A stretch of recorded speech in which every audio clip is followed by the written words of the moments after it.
Muy buenas a todos, ¿cómo están? Un nuevo video para Érase una vez un rolo. Estamos con el magnífico Danilo Ocean. ¿Qué te cuentas, Dani? ¿Cómo estás? Estoy muy contento por el capítulo que tenemos hoy, por el invitado de clase mundial, diría yo. Así es, tenemos nuestro primer invitado en este maravilloso podcast de cine. Un invitado que hemos tratado de traerles ya hace rato y ya por fin lo hemos logrado. Entonces, con todo gusto, con todo amor, les traemos este maravilloso invitado mundial, como dice el gran Danilo Ocean. ¿Quién es el invitado, Dani? Cuéntanos. Davis Cortés. El famosísimo profe Davis Cortés. Muchos lo conocerán por Cado, yo creo que todo el mundo ahí lo empezó a conocer. Mucha gente lo conoció por Con ánimo de ofender, luego él tuvo su Pero etapa aparte, pues, sí. con Por la Ventana Podcast. Y él igual tiene algunos videos también, algunas entrevistas de cine. Creo que en este momento también tiene un podcast con el maravilloso Duan. Entonces mucha gente lo conocerá y se los traemos como invitado. Es importante destacar que no traemos una charla de comedia como tal, traemos una charla de cine. Tratamos de hacerlo lo más apegado al cine porque pues el podcast está enfocado en esto. Preguntas rápidas, opiniones, qué piensa él, cómo se siente asistiendo a podcast. Entonces lo hacemos con todo el amor para ustedes, muchachos cinéfilos. Así es. Entonces, rueda la entrevista.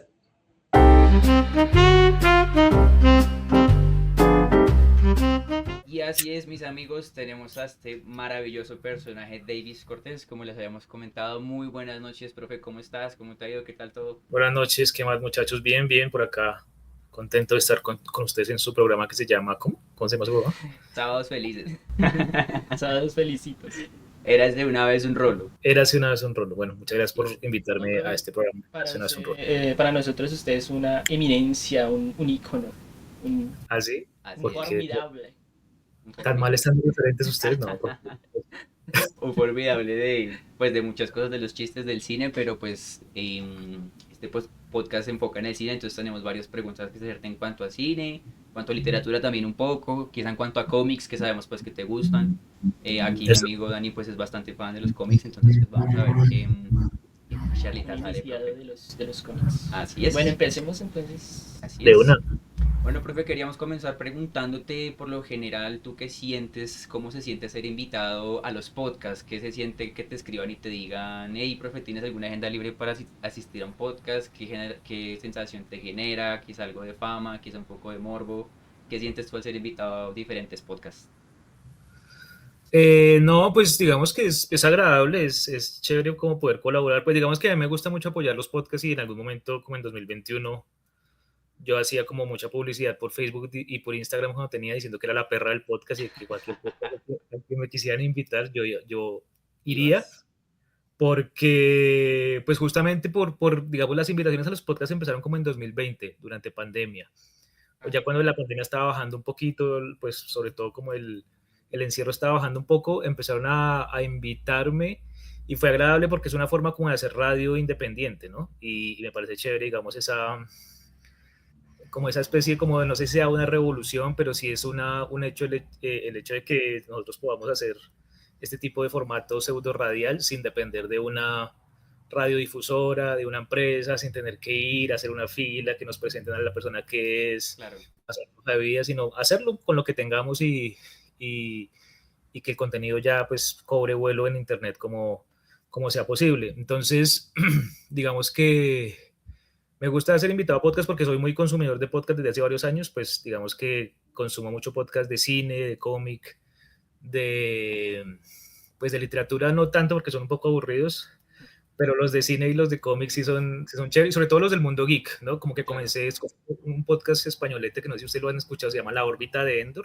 ¿Han escuchado La órbita de Endor? Sí, yo sí, Sí. un Sí, capítulo así. un Sí, capítulo y medio. yo también he Bueno, escuchado varios de Solo Geeks. Así conoces exacto. uno de aquí de Bogotá que se llama Estúpido Nerd.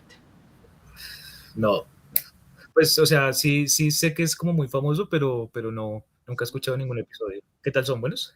Sí, pues yo soy fan desde hace Sí, años. chévere. De ese podcast. Ok. Bastante Mm, buenos.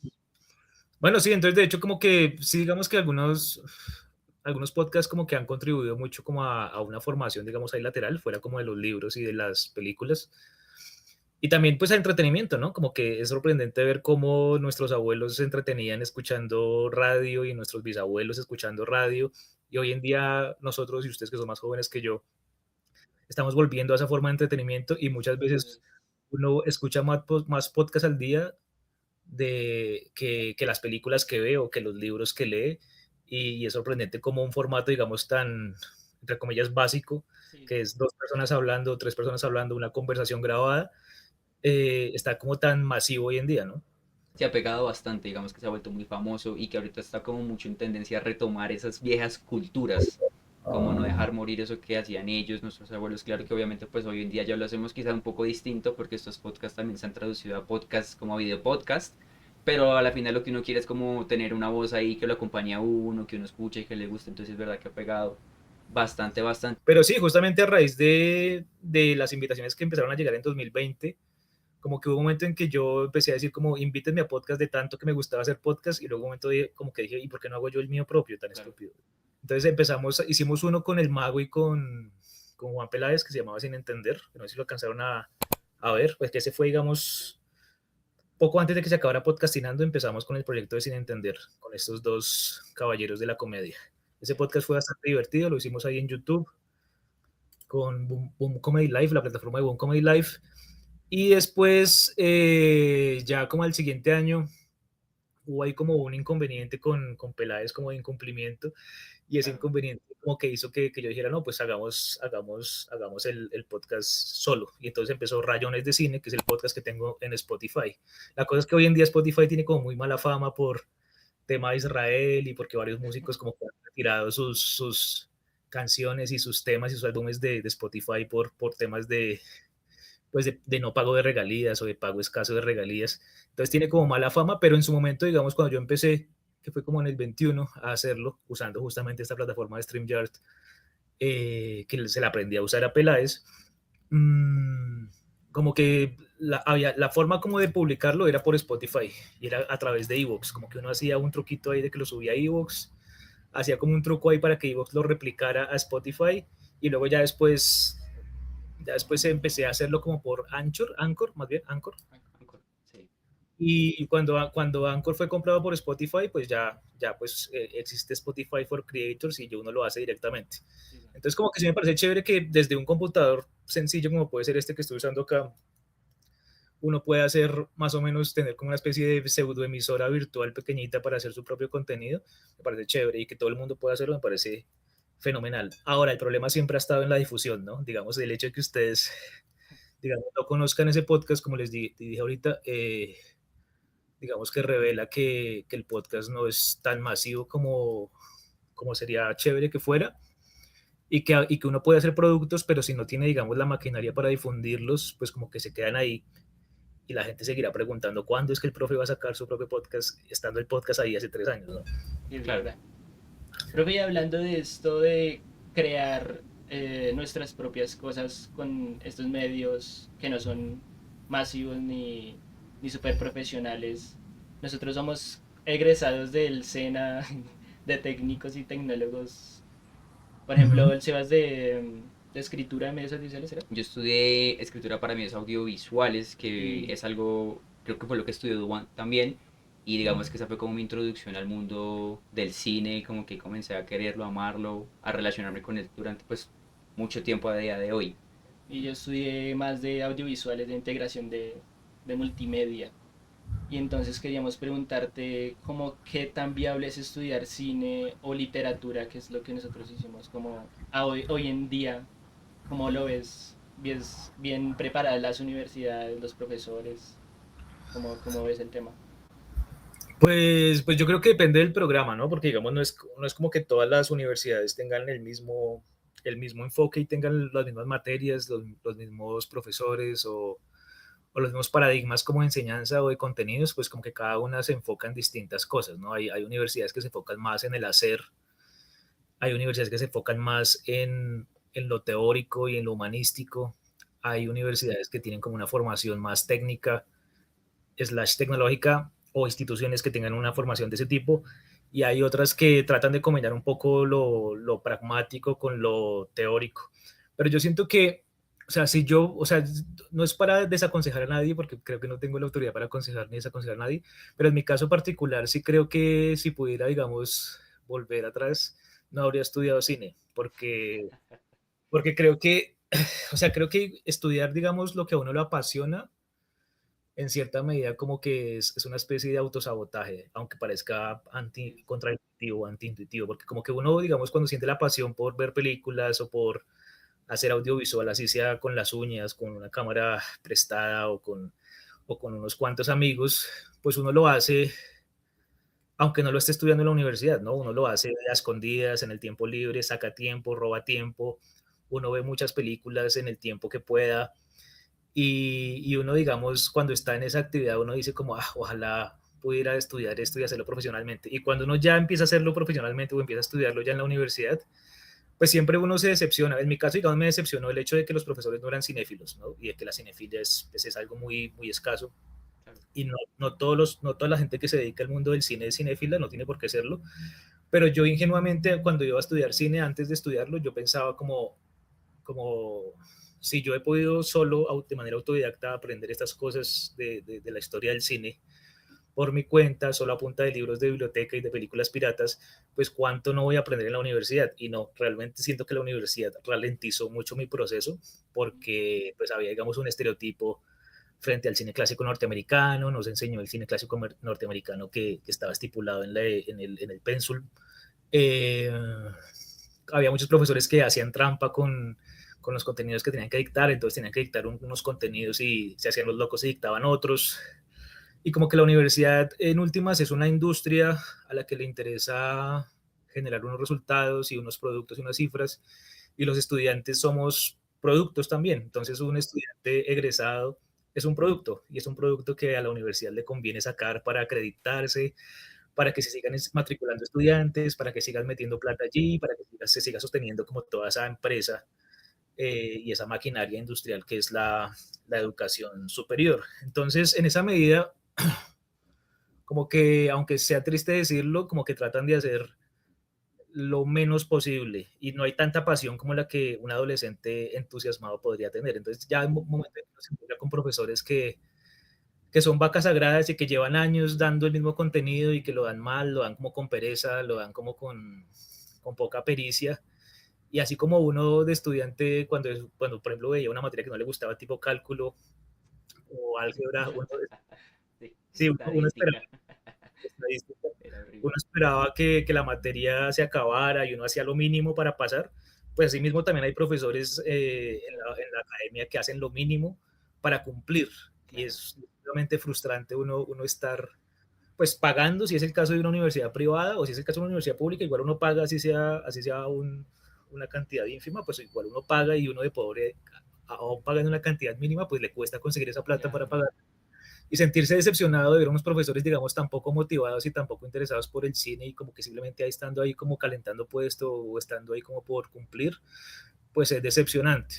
Y pues más hoy en día creo que, digamos, si hubiera estudiado de pronto una carrera más o más realista, digamos, en términos laborales, pues digamos que tampoco me puedo quejar mucho porque no es que me haya ido mal en ese aspecto, pero si hubiera estudiado de pronto, no sé, como lingüística o incluso, bueno, no sé si comunicación social, pero de pronto historia o de pronto alguna digamos, carrera que ofreciera un horizonte laboral más fijo, pues uno igual de todas maneras la cinefilia no se iba a parar por eso, uno iba a Claro. seguir viendo películas, iba a seguir leyendo libros y eventualmente iba a seguir disfrutando de esas artes y y si era lo suficientemente apasionado y de pronto tenaz, pues eventualmente iba a terminar haciendo películas así no estuviera estudiando en la universidad. Lo que pasa es que uno creía que por estar en la universidad, como que de alguna manera había una garantía para vincularse laboralmente en algún estudio o con alguna producción y realmente ya cuando uno sale de la universidad se da cuenta de que nadie lo necesitaba, nadie lo estaba esperando y que la industria realmente se mueve por otros derroteros y que hay mucha gente en la industria que sí, que está allí, que está haciendo cosas sin siquiera haber estudiado esas carreras o de pronto porque es primo de alguien, hermano de alguien, Claro, pura o de alguien. palanca. De alguien.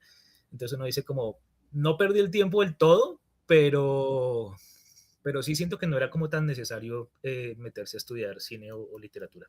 Claro, es bastante complejo este tema porque igual, sabes, yo siento que a mí me pasó al revés un poco cuando yo estudié en el SENA, tenía un profesor que se llamaba Fabián Rodríguez y él sí era cinéfilo de alma y corazón y él llegó hablando de muchas películas que nosotros pues al ser tan jóvenes tampoco conocíamos tanto, pero sí voy a decir que eso influyó muchísimo en que a mí me gustaran las películas, en que a mis amigos de esa época les gustara el cine. Entonces sí es muy cierto que si uno obviamente tiene un docente entregado, con amor, apasionado al cine, pues uno obviamente va a sentir mucho más esa entrega, ¿no? Y recuerdo que incluso en ese programa nosotros, aparte de escritura de guión, veíamos publicidad y demás. Y debo decir que lo que le pasa al profe Davis también pasó a mí. Tenía alguno que otro docente que iba por dar su material o como por cumplir sus horas, sus trabajos, y uno siente eso como estudiante. A la final lo que el profe dice es muy cierto. Uno es un número más, ¿no? Tristemente, no alcanza a ser una persona que logre dejarse llevar por la pasión de un docente. Entonces, siento que es bastante complicado. Pues yo sí tengo muchos amigos que hacen cortos, hacen videos, conocí varias personas que han llegado a cosas grandes, por lo que dice el profe, hacer un video con un teléfono, con una grabadora, con cosas corticas, y no estudiaron cine, no tienen preparación, no tienen ni idea de cómo escribir un guión, no saben mucho de gramática, y pues están ahí, en el medio, dándole. Entonces, pues, siento que también habla un poco de lo que dice el profe, la rosca, ¿no? Como si tengo un amigo, tengo un primo, tengo un tío que trabaja con una industria y él me puede ayudar a entrar allá y sabe manejar una cámara, unas cuantas cosas y está ahí. Entonces, sí es muy triste pues esa historia, ¿no? Pues ahora tampoco lo que se perfecto les estamos diciendo que no estudien cine y televisión, no, si lo aman háganlo, pero pues Pero si quieren comer todas las noches. exacto, si quieren tener algo para comer y no terminar haciendo un podcast, ya saben que tienen que ir estudiando algo pues mucho más administrativo o algo con una rama laboral mucho más amplia. Así que si crees que esa decadencia de la que estamos hablando de los maestros y su manera de enseñar ha hecho que el cine colombiano antes versus ahora, ¿cómo lo ves? Ha decaído las películas colombianas? ¿Antes eran mejor? ¿O siempre creemos que lo del pasado fue mejor? Pero cuando dices antes, ¿a qué te refieres? Antes de... O sea, antes de este siglo, ¿no? Sí, como el cine antes, como digamos, siento que ¿Cómo se hacía ahora, el cine colombiano sí, antes? claro. Antes, ¿Cómo las hacían?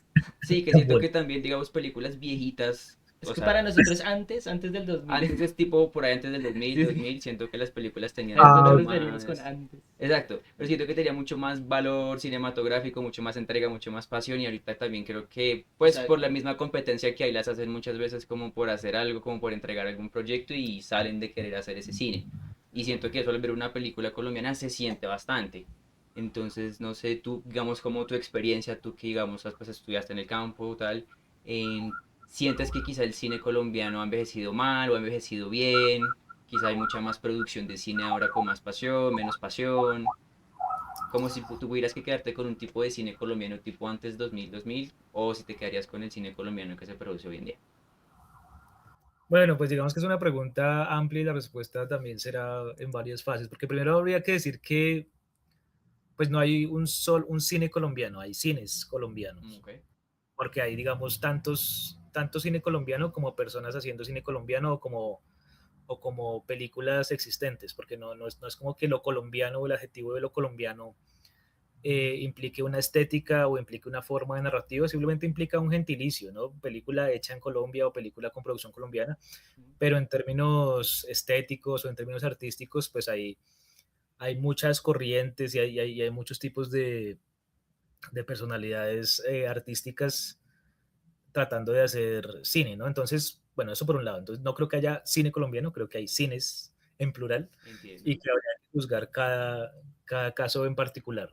Ahora, en términos históricos, sí, digamos, es un poco chistoso hablar de antes, así como en términos tan generales, porque bueno, digamos que eso implica la pregunta por la historia y es de qué antes estamos hablando. Ustedes me dicen que antes del 2000, pero bueno, digamos que el cine colombiano ha tenido, pues digamos que podríamos decir que nace, según algunos, con garras de oro, según otros con otras películas, pero bueno, digamos que con garras de oro, que es como una película de principios del siglo XX,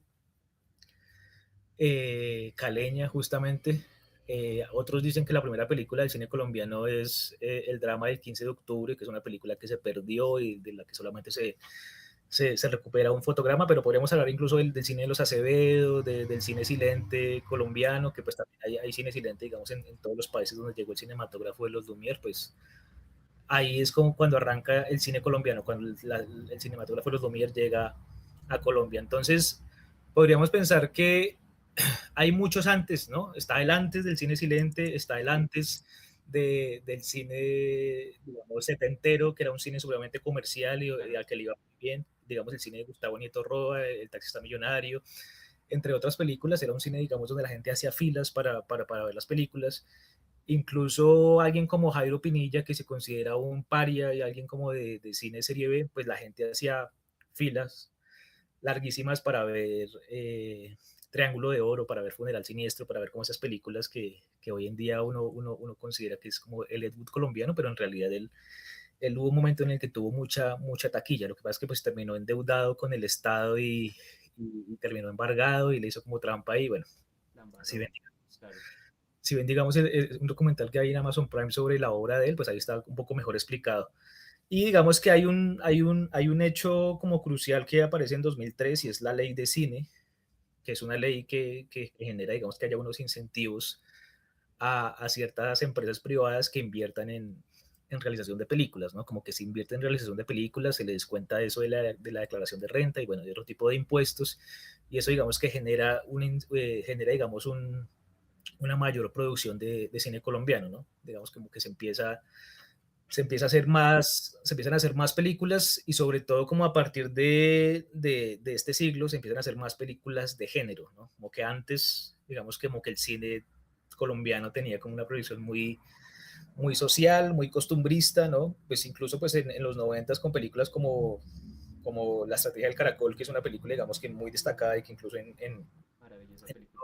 Europa valoran hoy en día y la recuerdan, Sí. pues es una comedia que no deja de estar anclada a lo costumbrista, pero digamos que a partir de 2003, 2007, cuando empieza a aparecer gente como Felipe Martínez, como Felipe Orozco, como Andy Weiss, se empiezan a hacer más películas vinculadas con el terror, vinculadas con lo criminal, vinculadas con el cine negro, con el cine de gángsters, por ejemplo, El Rey, de Antonio Dorado Zeta, Perro come perro, de Carlos Moreno, Película. entre otras. Ya empieza, digamos, a haber una producción, digamos, con una producción un poco más internacional y también empieza a haber una profesionalización del cine, es decir, el cine, digamos, se empieza a ver y a escuchar mejor, ¿no? Digamos que alguien como Felipe Alfaro, a quien entrevistaba un par de veces, él decía como que en los 80s la gente veía cine pero no escuchaba cine porque la captura de sonido era terrible. Digamos que ya algo que viene con este siglo, más o menos de 2003 en adelante, es que ya el cine colombiano, bueno, acá usando la irresponsable expresión cine colombiano, digamos que ya evoluciona técnicamente y ya se logra como una factura técnica con estándares internacionales y se logra que el cine, digamos, alcance una factura aceptable o pues digamos de muy buena calidad en la mayoría de los casos. Pero entonces siento que sí se están haciendo más películas, o sea, pues no lo siento, es un hecho, que se están haciendo cada vez más películas, se están Claro. estrenando más películas. Había una época en la que se estrenaba una película colombiana, dos películas colombianas, máximo cuatro películas colombianas, y eso hacía que cada estreno fuera un evento y que la gente, digamos, se sintiera, digamos, impulsada a ir a ver esa película colombiana. Digamos que ese prejuicio que hay hoy en día de, ay, no veamos cine colombiano porque es malo, no veamos cine colombiano porque es puro narco, puras prostitutas y eso, siento que es un prejuicio como de señora, ¿no? Como de señora de tienda. Y es un prejuicio que contagia porque suena bien decirlo y uno queda como bien diciéndolo y se siente como muy snob y muy interesante diciéndolo, pero cuando uno lo contrasta con la realidad, pues se cae ese prejuicio porque en realidad no solamente hay películas de narcotráfico, de Del paseo. violencia, tampoco solamente hay películas de comedia tipo Exacto. El Paseo, hay muchos tipos de películas, lo que pasa es que ahora siento que tenemos por ahí, se estrenan por ahí, no sé, unas entre 80 y 100 películas colombianas al año, pero se estrenan y duran 2 semanas en cartelera y la gente no alcanza a enterarse de que estuvieron en cartelera, ¿no? Entonces, por un lado está el prejuicio que hace que la gente no vaya a ver esas películas porque siente que es como ver una telenovela pero en pantalla grande. Y por otro lado está el hecho de que aunque haya propuestas interesantes y aunque haya propuestas, digamos, que toman riesgos visuales y que incluso hacen aportes visuales, por ejemplo, aquí en Colombia tenemos una película hecha completamente en plano secuencia, que es PBC 1, una película hecha por un director colombiano, pero de origen griego, sobre la tragedia esta del collar bomba que le pusieron a una señora. Fresh. Es una película que, digamos, fue muy importante y es muy importante, pero en cartelera duró muy poco tiempo, porque esa es la otra, y es que la distribución, como decíamos ahorita hablando de los podcasts, sigue siendo el gran cuello de botella de la industria cultural, llámese música, podcast, cine, cómic, literatura. Y es que alguien puede hacer su obra, pero quienes controlan la exhibición o la maquinaria para que esa obra llegue al gran público, pues esa gente, digamos, tiene unos intereses muy concretos y son, digamos, implacables. Y no es que haya una conspiración realmente, sino que lo que hay es que no tienen un interés real en el cine colombiano. Entonces, pues mucha gente dice que le lleva su película a Cine Colombia y Cine Colombia puede decidir no exhibirla. O sea, Claro. digamos, están en su potestad de decir no quiero exhibirla y hagan lo que quieran nadie me puede obligar porque es mi empresa privada. En el mejor de los casos pueden decir sí, se la exhibimos, pero se la exhibimos por 2 semanas y nosotros decidimos en qué salas y en qué horarios exhibimos dicha película. Entonces, Cine Colombia puede decir perfectamente, solamente le damos 4 salas en todo el país, una en Bogotá, una en Medellín, una en Bucaramanga y una en Barranquilla, y solamente le damos el horario de 8 de la noche. O peor, solamente le damos el horario de 11 de la mañana. Y la película empieza a exhibirse y como la película no tiene, digamos así, como buenos números en taquilla, pues como a la semana ya Cine Colombia dice, yo les dije que les iba a dar 2 semanas, pero como le está yendo mal, les queda nomás media semana y ahora solamente la vamos a mostrar en una sala. Porque tengo otras películas pues, que quiero exhibir y la película colombiana de ustedes me está ocupando las salas y no está haciendo los números que quiero, entonces de malas. Y así pasa con N.000 películas. O sea, he entrevistado a muchos directores, productores y gente pues, que hace cine colombiano, pues que se ha demorado 5 años o 3 años, en algunos casos 10 años en hacer su película, solo para que se la exhiban durante semana y media y la película quede muerta, básicamente. No pasó nada. Entonces, que ese es el verdadero problema, el de la exhibición, porque si ustedes hacen la tarea, por ejemplo, de mirar en RTVC Play, que sería como el Netflix colombiano que tenemos, donde podemos ver varias películas nacionales, ustedes, si hacen la tarea o se toman el tiempo, van a encontrar con que hay muy buenas películas, tanto en cortometraje como en mediometraje como en largometraje. Hay buenas películas y esas películas fueron estrenadas en algún momento, pero la gente no se dio cuenta de que fueron estrenadas. Entonces, ese es el gran problema, la exhibición. Casi casi que sale mejor publicar la película en YouTube. Sí, claro, porque es una red que se Siento con más consume masivamente. tendría más visualizaciones, Sí, yo creo. claro.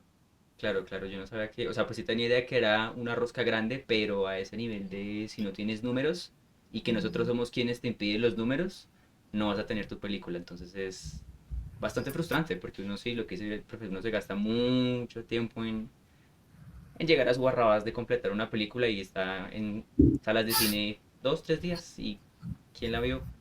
Bueno, cine, yo quería preguntar, hablando ahorita, como metiendo el temita ahí de YouTube y del cine, la cinefilia en la generación Z, en nuestra generación actual, como que, no sé, como que yo creo que la percepción del cinéfilo ha cambiado, como es esta época, esta generación. Como que ahora decir que uno es cinéfilo es sinónimo de un mamador del cine. Y siento que antes se tenía otra percepción del cinéfilo, como que era más intelectual. No sé qué piensas de los cinéfilos actuales como de nosotros. Como por ejemplo, ¿tiene el mismo respeto un cinéfilo que creció, no sé, en los 2000, 2005 y diga, mi película favorita o la película que cambió el cine para mí es El Club de la Lucha o Interestelar? Que si un cinéfilo dijera, como la película que cambió el cine es, no sé, El Ciudadano Kane o cosas así. Pero la generación Z, ¿cuándo empieza? Es que no tengo tan claro eso de las Del generaciones. 98 Bueno, al el 2010, algo así. 97, 98 me parece que comienza. Ok. Pues bueno, pues digamos que no estoy tan cercano como a gente de esas edades. Pues digamos que el año pasado volví a dar clase en la Nacional. Tuve la oportunidad de dar un par de clases otra vez después como de estar 7 años Qué ausente. chévere. Y sí noté mucho la diferencia, sí noté mucho que pues que el estudiante está hoy en día como más vago, el estudiante está hoy en día como Claro. mucho menos cercano a los libros, como que para el estudiante verse una película completa es un sacrificio ni el hijo de madre. Si se ven el resumen y ya. Sí, claro. Sí, exacto, exacto.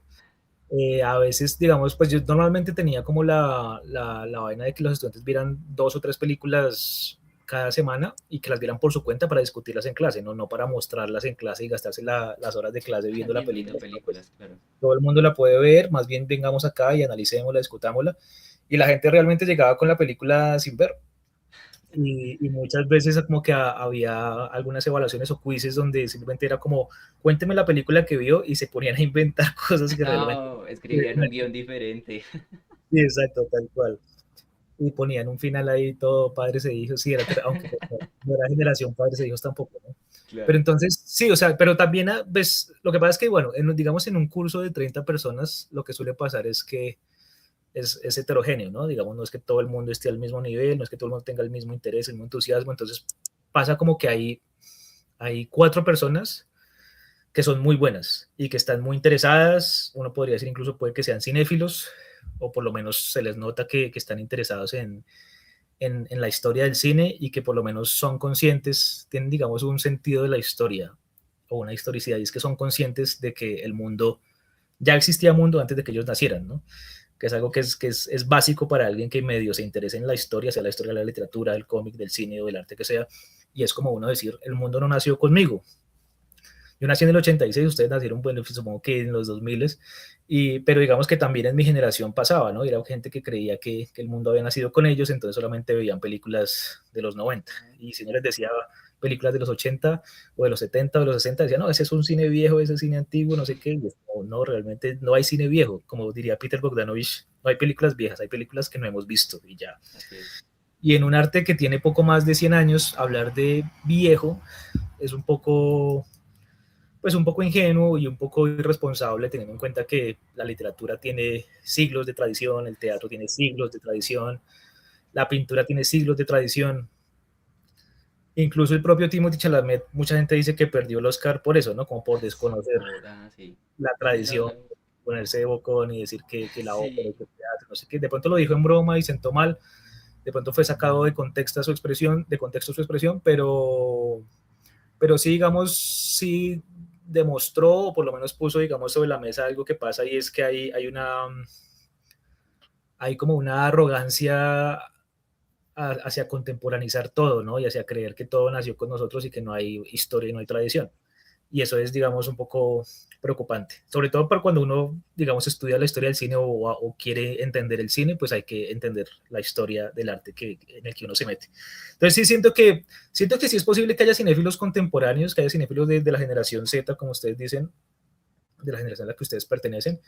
Siento que depende pues ya de cada individuo y del interés que cada individuo tenga. Ahora, siento que es más difícil y en ese sentido sería más meritorio que hubiera cinéfilos de su generación, porque es una generación que creció en un mundo como muy, muy lleno de estímulos visuales, ¿no? En un mundo donde hay muchas pantallas, donde hay Claro. muchos contenidos audiovisuales por todo lado, en un mundo donde el cine ya no es como ese Olimpo que era en el siglo XX, ¿no? Porque en el siglo XX, digamos, existían las películas y no existía nada más. Pues, digamos, a principios del siglo XX existían las películas y no existía nada más. Luego empezó a aparecer la televisión y ya existían esas dos cosas, pero el cine seguía teniendo más predicamento. Luego, hacia finales de siglo, empieza a aparecer el Internet y aparecen los videojuegos, y entonces ya empiezan a aparecer, digamos, más elementos en el ecosistema audiovisual que comparten, digamos, el interés de los espectadores, y ya como que los espectadores ya no es como audiovisual igual cine, sino audiovisual igual cine, videojuegos, televisión. Entonces ya digamos que hay más formatos que compiten por la atención del espectador. Y hoy en día, pues no solamente existen esos, sino existen muchos más, y existe algo que es insólito y que es muy extraño que haya pasado, pero que está pasando, pues hace rato, ¿no? Y es el hecho de que todos somos creadores audiovisuales, ¿no? Todos creamos audiovisual todo el tiempo, ¿no? Y que la gente se manda notas de WhatsApp con videos, con fotos, Sí. y era algo que no pasaba en el siglo XX. Era algo que en el siglo XX, para hacer un video, así fuera muy sencillo, había que recurrir a un proceso, digamos, técnico más elaborado. Había que pedir prestada una cámara o desempolvar una cámara. Había que hacer muchas cosas, y hoy en día, pues ya solo metiéndose la mano al bolsillo y sacando un aparato es posible hacer audiovisual. Y lo curioso es que la gente siento que está consumiendo más el audiovisual que cualquiera puede hacer, el audiovisual doméstico, es decir, las historias de Instagram, los reels, los estados de WhatsApp, que las más películas. Entonces siento que en ese contexto donde la gente consume más del doom scrolling, que de sentarse durante 2 horas, desconectarse de todo lo demás y conectarse con un relato cinematográfico, pues es más difícil que alguien bombardeado y que alguien que haya crecido, digamos, en ese entorno así como tan sobreestimulado, Sí. tenga la decisión de ser cinéfilo. Entonces siento que sí los hay y tienen más mérito que los cinéfilos de mi generación porque están mucho más distraídos y están mucho más, Sí, más bombardeados de más bombardeados, información, más, de claro, series más. malas de Netflix, de películas Sí, hechas por IA, por ejemplo. totalmente. Y que sí, digamos, es muy cierto lo que dice el profe, que también ahora ya no solo se consume, porque hubo un tiempo en el que solo se consumía era como televisión versus cine, y ahora se consume todo lo que son los gamers, todo lo que son juegos, y que pues por eso también se creó un poco todo lo que es el stream, porque ellos querían ver que cómo juega otra persona, y por eso ha ido tan bien, porque nosotros crecimos también, cuando no eran películas, eran juegos, entonces eso llevó al cambio de muchos formatos, que es la otra cosa que queríamos preguntar también al profe, como su opinión. Hace poquito veíamos una entrevista de Matt Damon y él decía que los guiones ahora se están realizando para que el espectador, el usuario, cuando está viendo la película pueda hacer un uso de su teléfono, pueda estar como atento a otra pantalla sin perderse de la historia. Y es como a donde hemos llegado, que el espectador puede salirse de la película, estar en su teléfono y luego volver y no ha pasado nada. Cuando en un punto, si tú te distraías un segundo de la película, ya te perdías todo. Entonces creo que va muy relacionado a lo que dice el profe, y no sé qué opinión tenga el profe de hacer literalmente un guión para que en algún punto de la historia haya que decir, aquí hay que Un guión pausar, para no ver la para que el película. espectador no la vea y luego la siga viendo. Pues bueno, digamos que eso no es del todo nuevo, digamos que es una actualización de un fenómeno que ya se venía presentando en el siglo XX con la televisión y es, bueno, no sé si ustedes han leído a Jesús Martín Barbero, que es como un crítico ahí de televisión, bueno, es un analista, digamos, de medios, pero es uno de los que más ha analizado la televisión y bueno, es caleño, fundó la Facultad de Comunicación de la Universidad del Valle y él tenía un libro llamado Nación y Melodrama. Y en este libro él decía que en la televisión se hacía para que la gente, pues decía también, para que las amas de casa, pero para que la gente que está en la televisión pudieran ir haciendo oficio o ir haciendo otras cosas mientras continuaban siguiendo la trama mediante el audio. O sea, que uno prácticamente podía quitarle la imagen a la televisión y quedar solamente con el audio y se seguía entendiendo. O sea, que la televisión era más audio que visual. Claro. Y en ese sentido era también un revival de lo radial, ¿no? Digamos que hay muchos analistas que han tratado como de explorar el tema de la distracción y de lo que implica el hecho de que la persona, el consumidor de arte, tenga que como que aislarse de la realidad y como que encerrarse en una burbuja para poder consumir la obra de arte, digamos, a plenitud y que digamos que el ideal sería que se diera ese fenómeno, ¿no? Que la gente pudiera concentrarse 100% en lo que está consumiendo. Pero digamos que en una sociedad donde uno tiene que estar muy, muy atento a todos los estímulos que recibe y que en muchos casos incluso lo laboral implica estar permanentemente distrayéndose, o sea, como que uno está haciendo una tarea laboral y luego le llega un chat diciéndole, deje de hacer esa tarea y ahora haga esta otra, y que si uno no contesta a tiempo ese chat, entonces corre el riesgo de que lo echen y uno es como, pero ¿quieren que me concentre en lo que me Claro. pidieron o no quieren que esté pendiente de las nuevas cosas que me van a pedir? Pues siento que sí es más lo que está pasando, es como una reacción a la sociedad contemporánea. Pues digamos que lo que dice Matt Damon en ese podcast de Joe Rogan Ajá.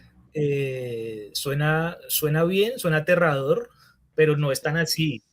Porque, digamos, si ustedes ven la película en la que él actuó, que es esta de. Ah, se me olvidó cómo se llama, pero bueno, eso, no sé el golpe. Bueno, se me olvidó. Esta película en la que actuó con Matt Damon.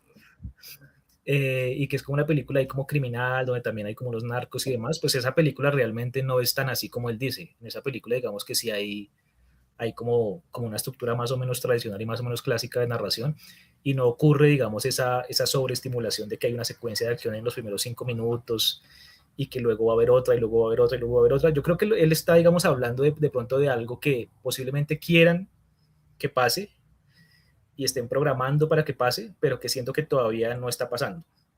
Todavía no está pasando porque igual la gente, digamos, de Netflix y eso, pues también ha hecho productos interesantes y también ha hecho productos de calidad, digamos, no son el coco, como decía en esa otra entrevista, siguen haciendo productos, digamos, que se pueden ver y que se pueden consumir, pero sí hay una tendencia a ir hacia allá, sí hay una tendencia como a tratar de capitalizar la distracción y de tratar de que el espectador, digamos, pueda seguir consumiendo el producto a pesar de estar distraído, ¿no?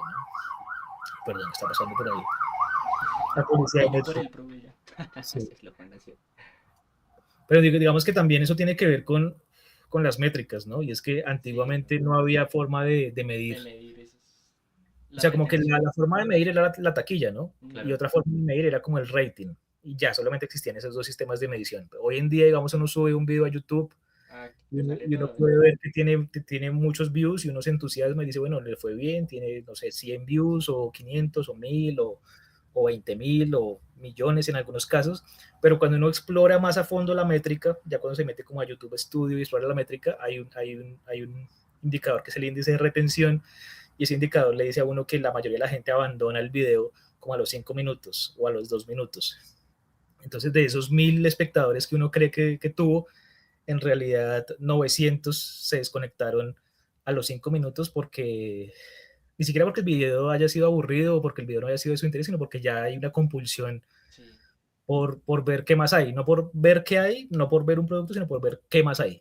Que es algo también muy propio de la lógica del zapping, ¿no? Seinfeld decía en algún momento en uno de los capítulos que sí, como que el espectador que hace zapping no quiere tanto ver qué hay, sino ver qué más hay. Y en esa medida siente que cuando canalea y se queda en un solo producto, se está perdiendo como del resto de productos potenciales que hay allí esperando a que él llegue allí con el control remoto, ¿no? Entonces, siento que sí es como una lógica como de la ansiedad, ¿no? Como que no tenemos la suficiente calma o el suficiente sosiego, la suficiente concentración para darle la oportunidad a un producto y verlo completo, sino que sentimos que hay tantos productos que si nos quedamos viendo solo uno, nos estamos perdiendo de otros. Total. Sí, Y ese es totalmente. un problema de ansiedad, creo yo. Yo creo que ese problema ha explotado, obviamente, yo creo que después de la salida de TikTok también. Las métricas en TikTok son peores, o sea, la gente se va al segundo del video. Sí, claro. Y uno se pone a analizar, no sé, a familiares o a gente en Transmilenio y sí, van Sí, así, el ni scroll es siquiera... un vicio. Y es por eso, yo creo que es ese sentimiento de que dice el profe, de tal vez uno estarse perdiendo otra cosa y baja y baja y baja sin ver. Y yo vi no tengo el dato exacto y la fuente, todo inútil. Pero vi Pero un tengo el dato. dato en el que decía que el contenido con IA era el que más estaba triunfando en plataformas así como TikTok o YouTube Shorts. Como la historia de qué pasaría si Shrek trabajara en el centro, en el mercado Sí. de las pulgas, cosas así re... O sea, Ok, full hechas con IAs ridículas y como que eso era lo que más triunfaba y daba un poquito de frustración ser uno, como intentar hacer estas cosas desde la casa, como los shorts que hemos estado haciendo, los cortos. Entonces yo quería preguntarte de esa parte de la IA, si tú crees que eso sí va a revolucionar el cine, se va a quedar, la gente lo va a rechazar, si será bueno como una herramienta Como o hay una, que diabolizarla, claro, como una demonizarla. revolución cinematográfica, quizá con IA, que era el profe que sea sí, pues posible, sí, peligroso quizá. pues sí, siento que es un debate todavía vigente y que Vigente, no, sí. no tenemos todavía la respuesta porque estamos, digamos, ahí en el ojo del huracán, ¿no? Estamos apenas viviendo esa transición Sí, y, exacto. y se está dando de manera muy acelerada, ¿no? Hace como Mm, 2 años, cuando se brutal. empezó a hablar de IA, así como con alarma, pues la IA no podía hacer tantas cosas como las que puede hacer hoy en día y, Sí, sí. y no era como tan preocupante. Hoy en día siento que por un lado sí pasa eso que ustedes dicen y es que para hacer contenido, digamos, de shorts o de reels, Como contenido siento que inmediato. sí, exacto, siento que funciona bastante bien porque el creador de contenido también es alguien que es muy ansioso y que está muy ansioso y que es muy consciente de que tiene que hacer contenido todos los días, ¿no? Claro. Incluso la vez pasada estaba viendo una entrevista que le hacían a este señor Marco Pérez, que es como un comediante ahí venezolano muy exitoso, y le estaban preguntando que cuál era el secreto de la viralidad, ¿no? Que es algo que pues nadie sabe, ¿no? Si alguien supiera el secreto de la viralidad, pues todo el mundo sería viral. Pero él tiraba, digamos, algunas puntas y él decía, pues el secreto es hacer, hacer y hacer, Claro. básicamente. O sea, como dice, tienes que hacer 10 videos diarios Sí, o 10 contenidos diarios y saber que de esos 10 contenidos diarios puede que ninguno te pegue, pero el algoritmo te va a premiar por la constancia y por el hecho de que estás subiendo. Y entre más hagas y el algoritmo detecte que estás siendo constante sí, y que total. estás haciendo contenido, digamos, va a generar que tu contenido le salga a los espectadores, digamos, primero que el contenido de otros que de pronto hacen videos cada semana o cada mes o cada 15 días. Entonces, en esa ansiedad del que está todo el tiempo haciendo, esperando que en algún momento un video de los 1000 que hace llegue a pegar, pues entonces va a decir como, claro, si la IA me va a permitir hacer 10 videos diarios en vez de uno, que es el que puedo hacer sin usar IA, No, pues pero sí bienvenida es. sea la IA y la va a hacer porque lo que importa es hacer. Y porque lo que importa también es eso, volviendo a la lógica del dumb scrolling, el espectador que está viendo un video de esos, una vez lo termina de ver o una vez lo consume, no se lo repite, o muy pocas veces Sí, lo es repite, verdad. sino que quiere ver otro. Y está como esa Exacto. lógica de ver qué más hay. Pues digamos nosotros que hacemos contenido con Duván y eso que hacemos paranoias, nos parece un poco, bueno, a mí, a Duván no tanto, porque Duván es indígena, tiene otra concepción de la vida, otra cosmovisión, pero a mí me parece un poco frustrante ver que muchos de los comentarios son como, ya lo vi, suban otro. Es Sí, es verdad. Es muy común, sí. un video que costó muchísimo trabajo hacerlo, muchísimo trabajo editarlo, que costó pues dinero, producción, preparación, y que digamos nos dejamos más o menos la piel y la vida haciéndolo, aunque parezca que son un par de tipos hablando bobadas nomás, que también es así. Pues como que alguien lo consuma y diga, listo ya, ¿dónde está el otro? ¿Dónde está el otro? Y como que no se interese como por decir, bueno, veámoslo otra vez, a ver si de pronto encuentro más cosas que no vi la primera vez. Como ya no está esa lógica como de disfrutar el producto, desmenuzarlo, eh, digamos que repetirlo muchas veces para entender, digamos, capas que a lo mejor no vimos en el primer visionado, sino está la lógica de quiero ver qué más hay, no quiero ver qué hay, sino ver qué más hay. Entonces siento que la IA sí satisface como esa ansiedad del espectador y ese deseo del creador de hacer cada vez más, a ver si en algún momento le pega.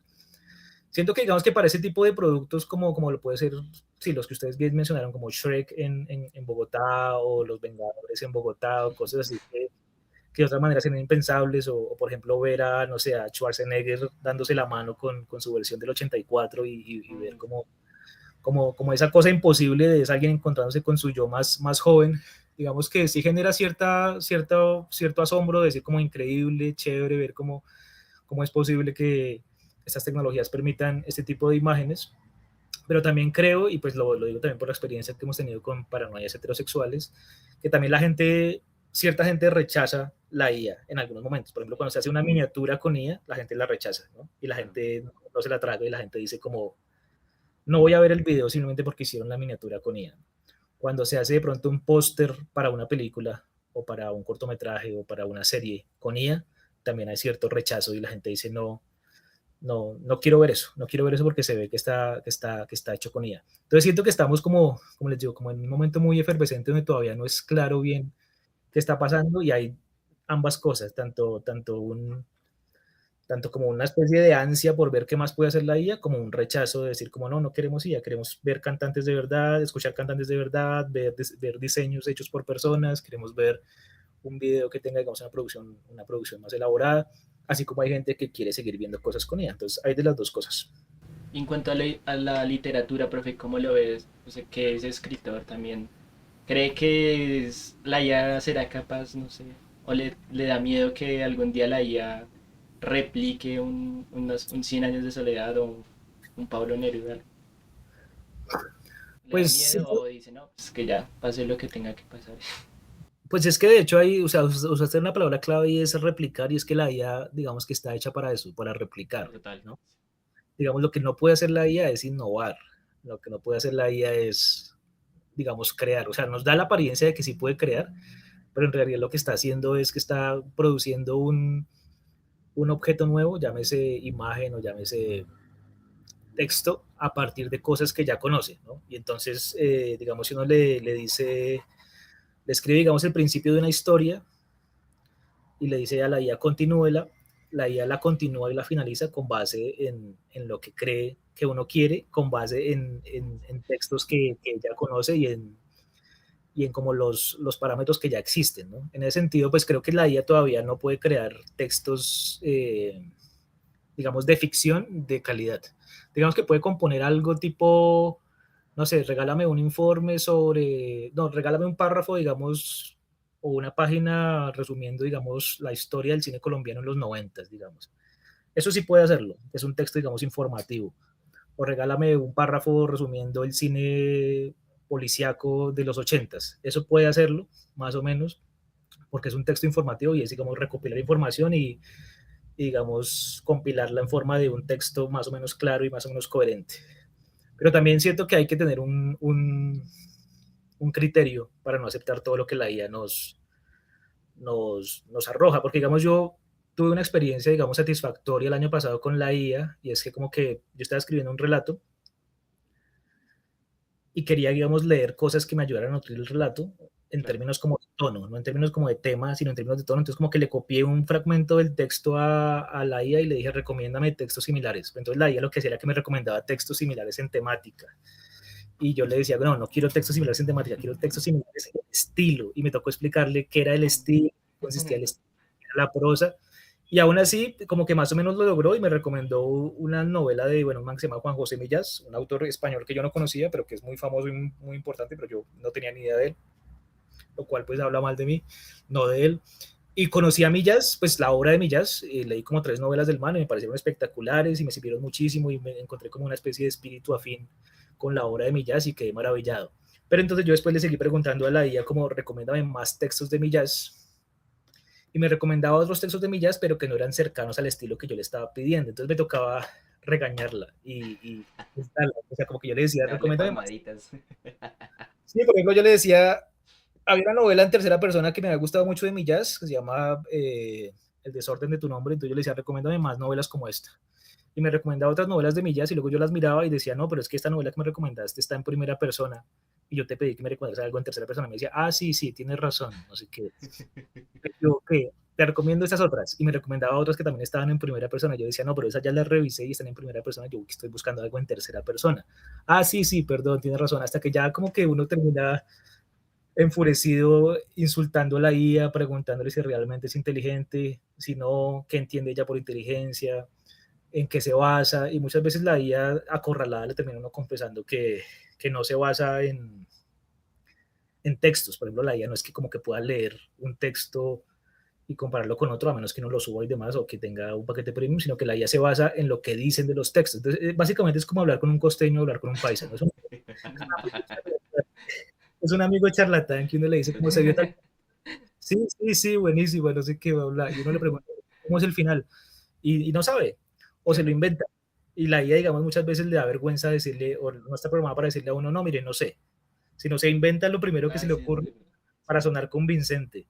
Y si uno, digamos, la pilla y la cuestiona, la IA sí va a decir, sí, qué pena, me disculpo, no sé qué, y de pronto arroja una respuesta mejor, o de pronto arroja la misma respuesta, y a veces se queda ahí como en un loop, o a veces empieza a alucinar y empieza a inventar cosas que no son.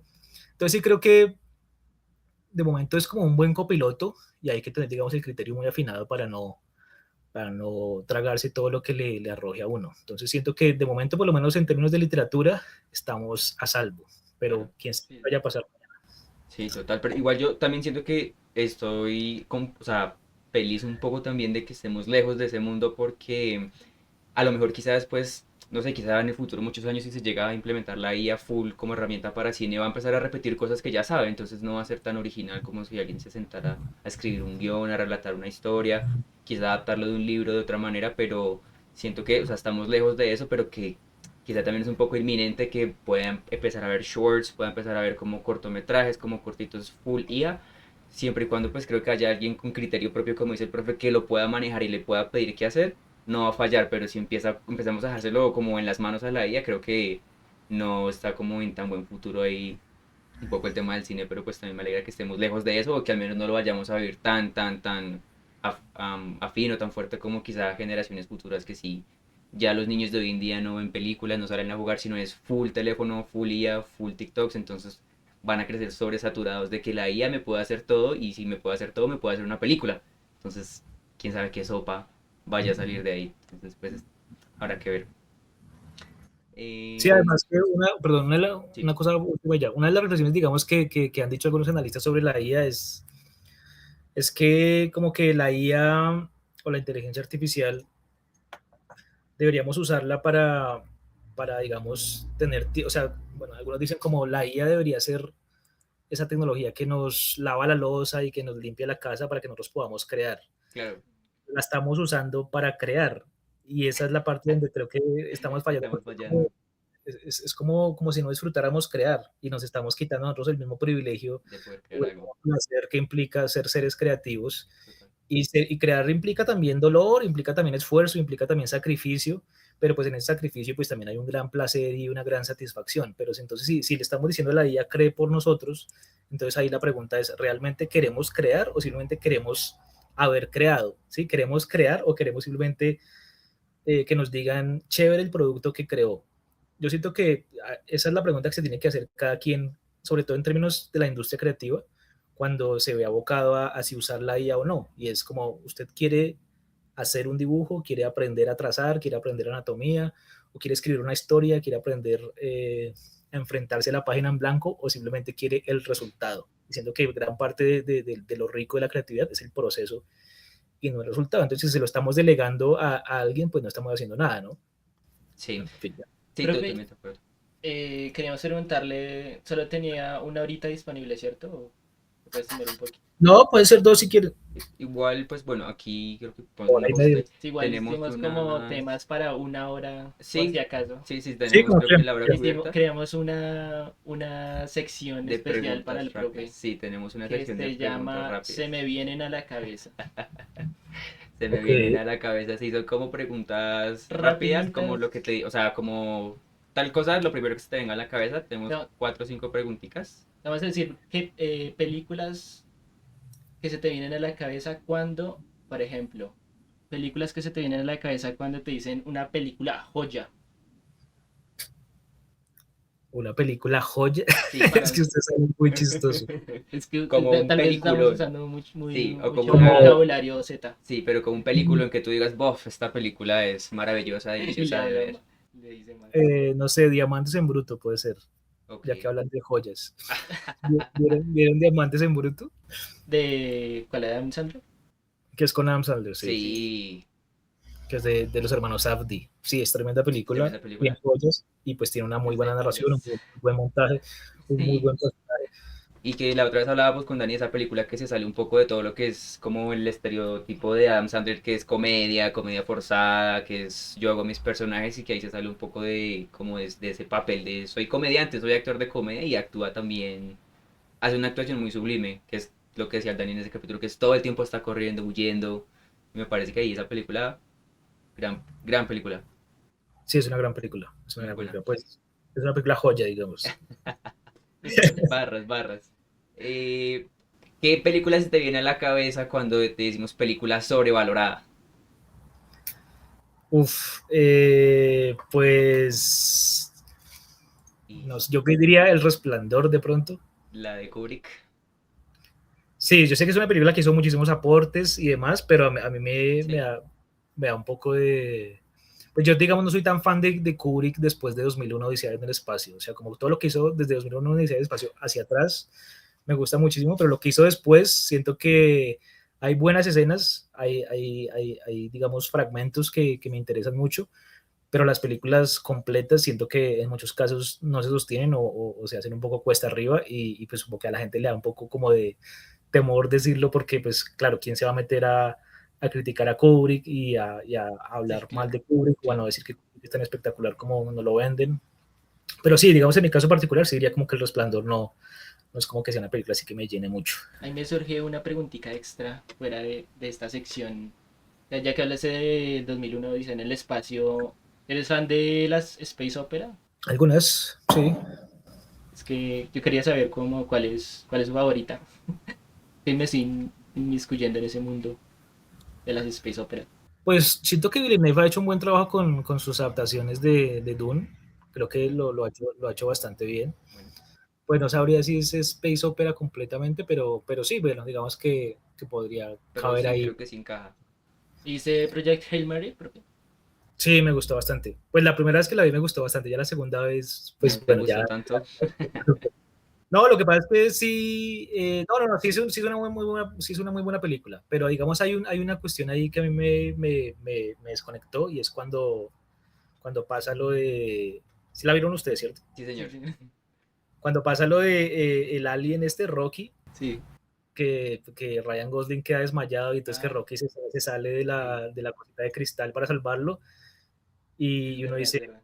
pues chévere si se hubiera muerto y Sí, es tal, chévere si se hubiera muerto, yo también pensé lo pues mismo. no, o sea, más verosímil si se hubiera muerto, pero Sí, luego como que más no se muere, queda como malherido y luego como por estar un ratico por allá guardado ya se recupera y se recupera como que totalmente, o sea, revive. Como Goku. Solo por estar durmiendo, revive. Sí, claro, o sí, sea, es como, pero entonces ¿para qué pasó si iba a estar Pero es otra vez que esa recuperado? película tiene como varias partes donde parece que todo va a terminar mal y de alguna manera, Cambia de la nada. o sea, ya se va para la Tierra y se da cuenta que este elemento va a infectar a Rocky y lo va a matar. Es como dice, no, ya voy a volver a buscar a Rocky cuando llegue ya va a estar muerto y no, está vivo otra vez, como que siempre pasan cosas buenas en eso. Es como una feel good movie, más que... sí, es verdad, tiene un tono muy optimista que muchas veces en aras de ese optimismo fuerza un poco la credibilidad. Total. Pero igual es una Sí, película es que una pues, está, cinta que... está bien escrita, está bien dirigida, entonces pues sí es chévere de ver. Por ahí hay un Pero mini debate si es mejor que Interestelar, aunque yo no estoy de acuerdo con ese debate, cualquier cosa es mejor que Interestelar. porque son muy Y diferentes. ¿Qué opinas de Pues, esa? pues a mí no me gusta Interestelar, entonces pues yo diría que el Estudio 5 es mejor que Una... Interestelar. ganó de una sola vez, sí. Ya Pues que- sí, también es de gustos, ¿no? El que le guste más tanto la historia, Sí, la producción, todo.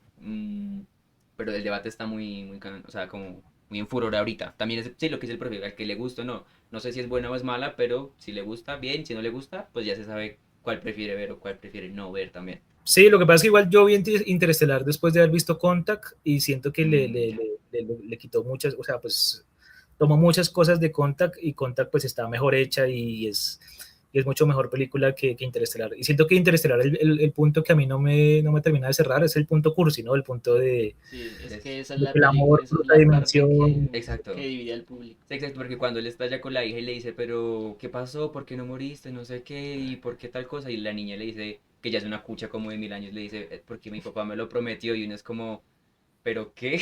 O sea, cayó en un agujero negro y sobrevivió porque la hija, porque le prometió a la hija que iba a volver. O sea, ¿what?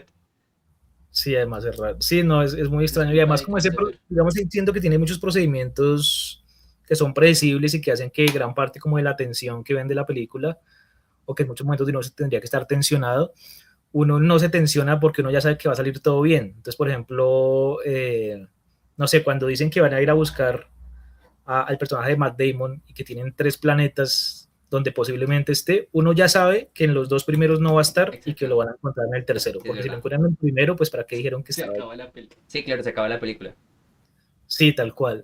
Lo que no Y hay sabían un es momento que en el Matt que Damon estaba era en Marte haciendo Arrival. Si fueron a si fueron a otra dimensión para nada. Haciendo de Arrival, no, Martian, de Martian, de Martian. de Martian, sí. Que me lo vi hace poquito. Sí, además que también hay un momento en el que como que están girando las naves y se tiene como que acoplar Oh, esa parte también es... y Sí, entonces es hacen como un una esfuerzo danza para y que se acople y uno ya sabe que se va a Que acoplar. se va a acoplar sí o sí. Sí, sí, Sí. es forzado y raya lo forzado, es como... Sí, o sea, ya uno lo sabe, sí o sí va a pasar, porque si no pasa, pues la película se acaba y no se puede acabar al minuto 40 porque es una película, entonces sí es predecible en varias cosas. bueno, Pero pillen que hay, bueno, hay varias películas que le apuestan a eso, ¿no? Como que le generan a uno una expectativa como de lo predecible y luego se la rompen Claro. y la película se tiene que ir por otro camino y lo siguen haciendo bien y mantienen interés. Por ejemplo, hay una que se llama Red State, ¿Ok? que no es una space opera, pero es una película, digamos, que le apuesta a esto de romper la expectativa y de cambiar de género varias veces. Es una película de terror como el 2011, de hecho ganó en Sitges. Es una película de un man que hacía comedias, Kevin Smith, un man gordo ahí que hacía unas comedias en los 90s y que hace podcast también. El man es muy buen podcast y es muy geek también.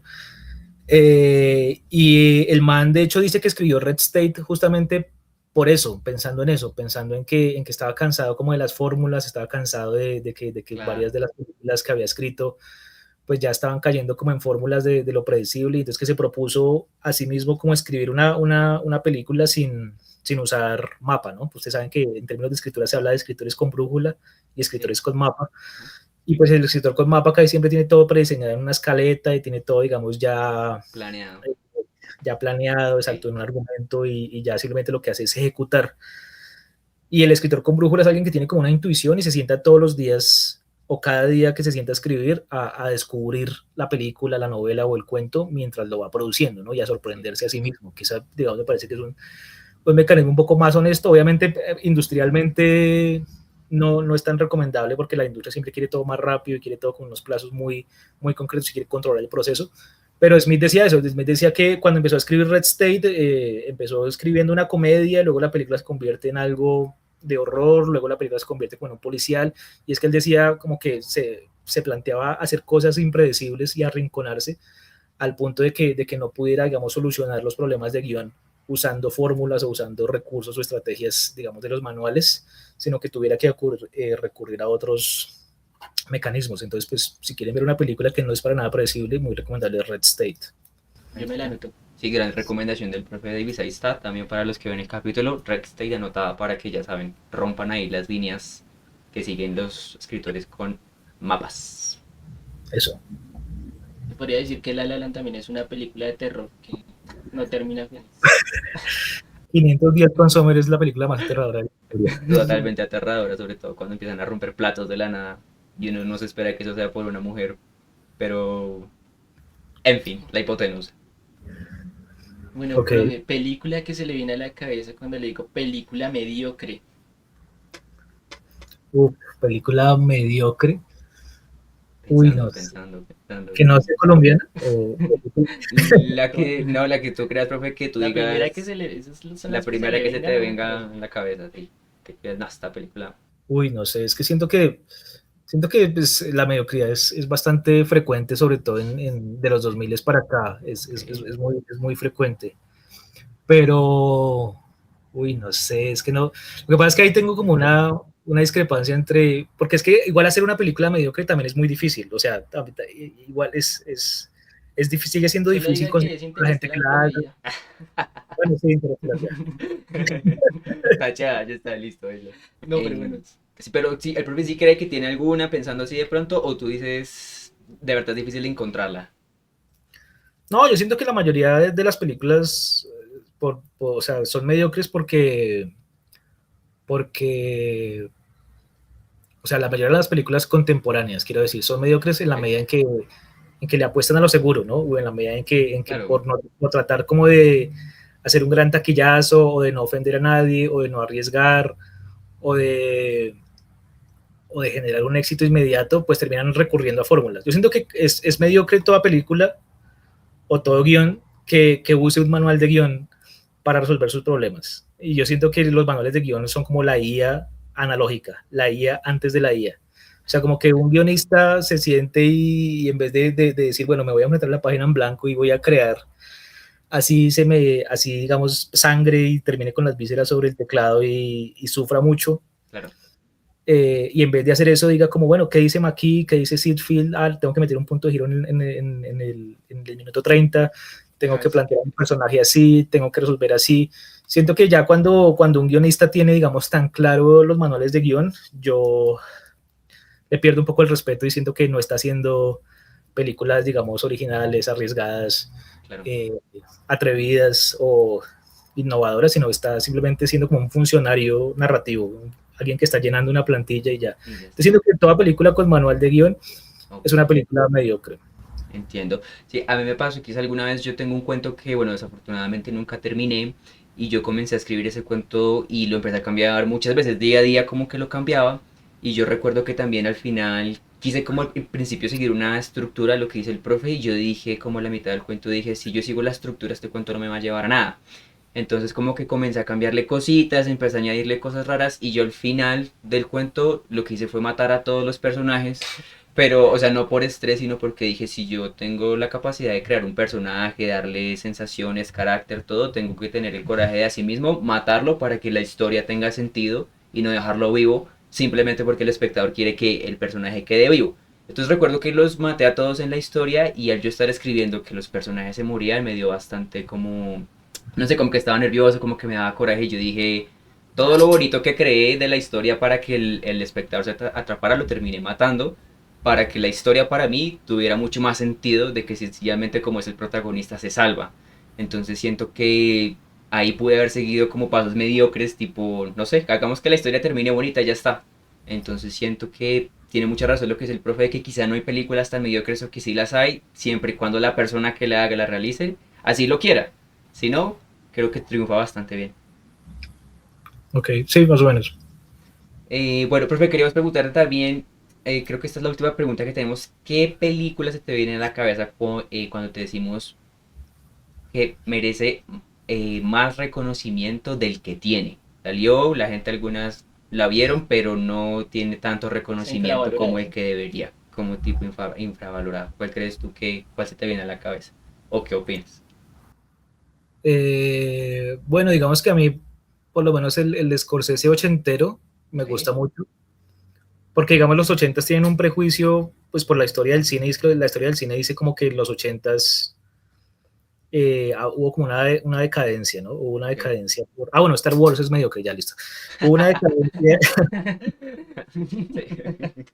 justamente por eso, porque como apareció Star Wars, apareció Tiburón, que Tiburón sí es una gran película, Sí, bueno. y generaron, digamos, que se rompiera la taquilla el primer fin de semana, pues como que ya las corporaciones se apoderaron de Hollywood y dijeron como todas las películas tienen que ser así ahora, ya no tenemos tiempo para riesgos, ya no tenemos tiempo para personajes desagradables o para Claro. historias arriesgadas, queremos que todas las películas sean para toda la familia, para todo público, que sean amigables con todos, y con ese, digamos, esquema y formato se produjeron cosas chéveres como Volver al Futuro, como Los Goonies, como cosas chéveres de los ochentas, pero también varios creadores de los setentas que eran muy fuertes, como tipo Friedkin, por ejemplo, el tipo que hizo El Exorcista y que hizo, bueno, Sorcerer y otras películas, pues en los 80 tuvieron como una decadencia fea.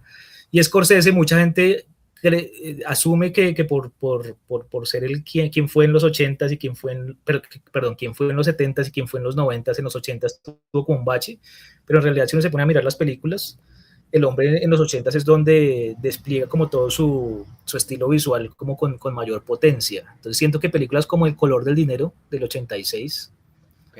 con Tom Cruise y Paul Newman es una película que está muy subvalorada y que realmente me la repito cada vez que tengo la oportunidad y le sigo encontrando cosas. Es una película visualmente muy potente y además con un guión también muy bien hecho. Entonces yo reivindicaría mucho El color del dinero de Papá Scorsese. El color del dinero. Otra gran recomendación ahí del profe Elvis Cortés para los que no lo han visto. Sí, The Ahí Color of Money. la tenemos anotada. Profe, yo tenía una preguntita así sueltica. No sé Hágale. si usted sea fan de la animación, ¿sabe?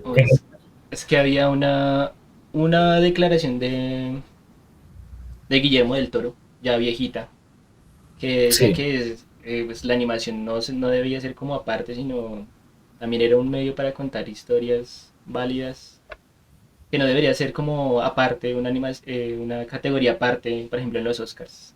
¿Le gusta la animación? ¿Qué opinas de ese El temita? animation. ¿Debería sí, ser claro. evaluada por igual que una película live action?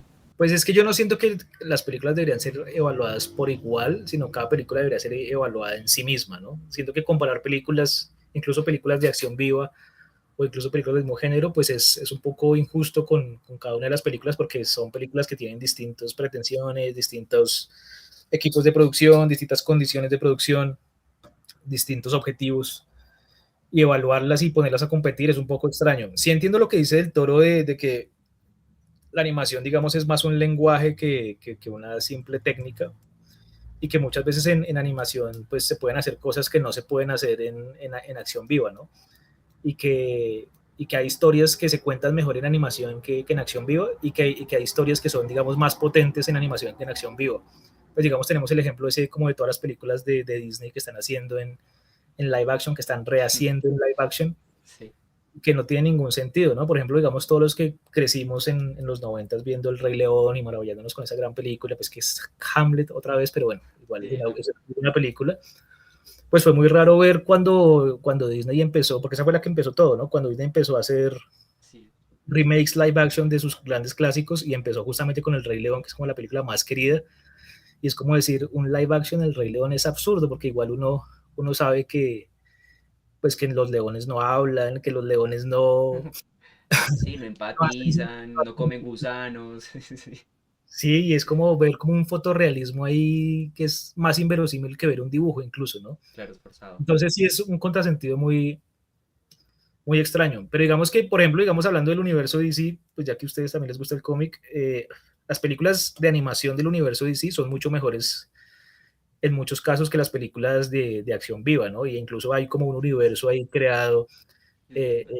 en las películas de Warner Premiere, que empieza con esta de Justice League War, donde presentan como la Liga de la Justicia y demás, y luego ya hay como varias películas donde se le da como una continuidad y que más o menos acaba en esta de Justice League Dark, ¿no? Justice League Apocalypse War, que es como se llama esa película que hicieron ahí, que es medio Endgame, medio copia de Endgame, pero bueno. Siento que igual hay muchas películas del universo DC animadas que logran grandes cotas estéticas y narrativas, ¿no? Por ejemplo, Under the Red Hood, ¿no? Bajo la capucha roja. Es una película maravillosa que siento que es como la mejor película de Batman que se ha hecho y le gana a todas las que se han hecho en acción viva, incluso a las de Nolan, que está súper endiosado. Entonces sí siento que igual lo que dice del Toro es medio una obviedad, pero sí es importante que lo hubiera dicho porque supongo que en términos industriales ha tenido problemas para desarrollar proyectos de animación que por un prejuicio de cierto sector de la industria, pues no lo tienen como tan en cuenta, pero sí, es claro que la animación es importante y no debería ser, digamos, subestimada. Hasta aquí el podcast Cinefilo con el profe Davis Cortés. En el próximo episodio verán su faceta más geek, donde hablaremos de superhéroes, cómics y series ñoñas. No se lo pierdan el próximo viernes. Los esperamos.